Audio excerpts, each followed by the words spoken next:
arithmetic sequence. 7, 9, 11, 13. Lumalabas na sa mga exam eh. Civil service, pag nag-apply ka sa ng trabaho sa mga company, may mga ganyang klaseng tanong. So, paano pag tinanong ka, ano yung pang-5? 7, 9, 11, 13. So, alam mo na, 15. Paano pag tinanong sa'yo na pang-7? Madali lang. Paano pag ang tanong, what is the 50th term, 80th term, 100th term? Naku, mahirap yun. So, kaya kailangan gumawa ka ng sarili mong formula. So, arithmetic sequence to pag meron silang common difference. Dapat pareho daw yung difference nila. Pag minus mo itong 9 minus 7, that is 2. 11 minus 9, that is also 2. 13 minus 11, that is 2. Ang tawag dito ay common difference. So, dahil common difference meron sila, this is an example of arithmetic sequence.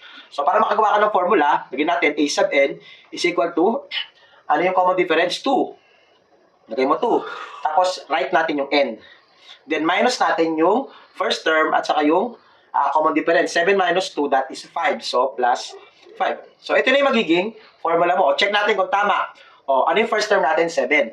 So, lagyan natin, a sub 7 is equal to 2 times 1 plus 5. So, a sub 7, sorry. A sub 1, ibig sabihin nun, first term, 2 times 1, that is 2 plus 5. So, first term natin is 7. So, ibig sabihin, tama. Kasi first term natin 7 eh. O, ngayari, tanong sa'yo, what is the 50th term? O, pwede mo solve mo na.